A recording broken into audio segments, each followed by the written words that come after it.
Bonjour Evelyne. Apprendre, bon, c'est pas juste un truc d'étudiant, hein. Penser, je sais pas moi, un pilote d'avion, un chirurgien, leur savoir, il doit être là, tout de suite. Fiable, c'est vital. Aujourd'hui, on explore ensemble des stratégies d'apprentissage, des trucs qui marchent, validés par la science, et tirés d'une analyse du livre Make It Stick. L'idée, c'est de voir comment apprendre plus vite, et surtout, comment faire pour que ça reste ancré. Oui, et le point de départ, c'est un peu déroutant en fait. Beaucoup de nos méthodes habituelles, comme relire, surligner, ça nous donne juste l'impression de savoir. C'est ce qu'on appelle l'illusion de maîtrise en recherche. On se sent bien, mais Et ça ne tient pas, c'est ça. On reconnaît l'info sur la page, donc on croit la maîtriser. Alors, euh, comment on fait pour vraiment savoir?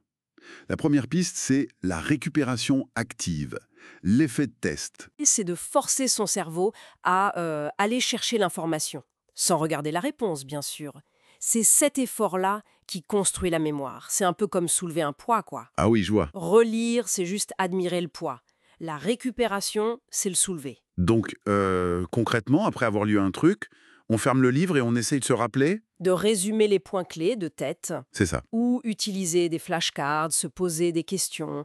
Le fait de chercher l'info, même si on galère un peu, c'est ça qui est payant. Cette petite lutte, c'est le signe que ça travaille là-haut. D'accord. Deuxième stratégie clé, l'espacement. Fini le bachotage de dernière minute. Alors, Ah, ça, oui. Le bourrage de crâne, ça marche peut-être pour l'examen du lendemain, mais une semaine après, pouf, disparu. Mieux vaut espacer. Pensez à un jardin, hein. Arroser un peu tous les jours, c'est mieux qu'un énorme seau d'un coup, non? mhm. L'espacement, ça laisse le temps d'oublier un tout petit peu. Et ça, c'est intéressant. Attendez. Oublier, c'est bien? Ça me paraît bizarre, ça? Ben oui, c'est ce qu'on appelle un oubli souhaitable, parce que la fois suivante, quand on revient sur le sujet, l'effort pour se souvenir sera un peu plus intense. Et c'est cet effort supplémentaire qui grave l'info dans la mémoire à long terme.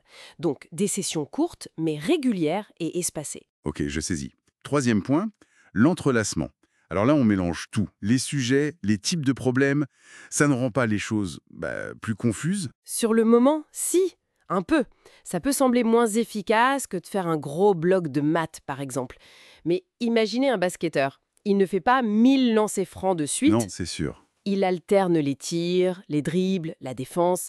Mais là, c'est pareil. Mélanger les types de problèmes ou les matières, ça oblige le cerveau à choisir la bonne stratégie à chaque fois. Ça développe une compréhension plus flexible, plus adaptable. Donc, au lieu de faire, mettons, 1 heure de physique, puis 1 heure de chimie, on pourrait faire 20 minutes de physique, 20 minutes de chimie, puis revenir à un autre type de problème de physique? Voilà, exactement.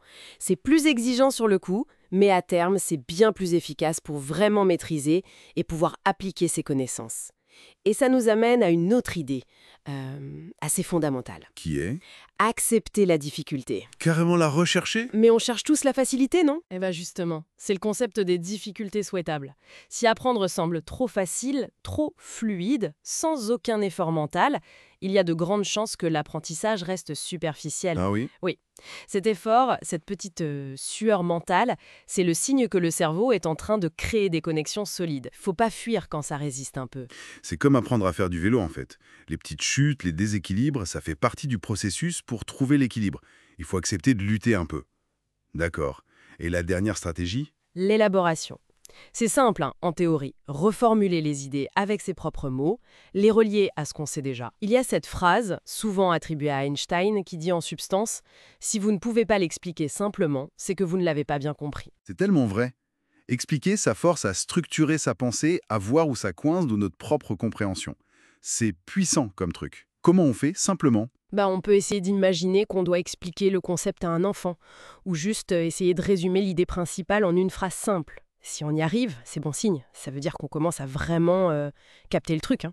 Bon, alors si je résume, on laisse tomber la relecture tranquille et le surlignage fluo.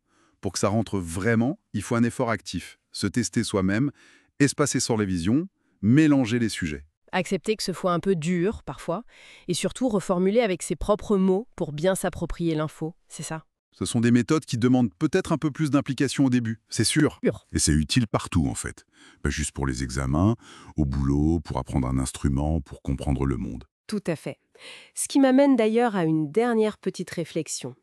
Sachant que ces méthodes demandent un petit effort initial, quelle serait la toute petite première étape, vraiment minuscule, qu'on pourrait mettre en place dès demain? Juste une seule chose, tirée de ces stratégies, peut-être 5 minutes de rappel actif chaque jour pour avancer sur un sujet qui nous tient à cœur.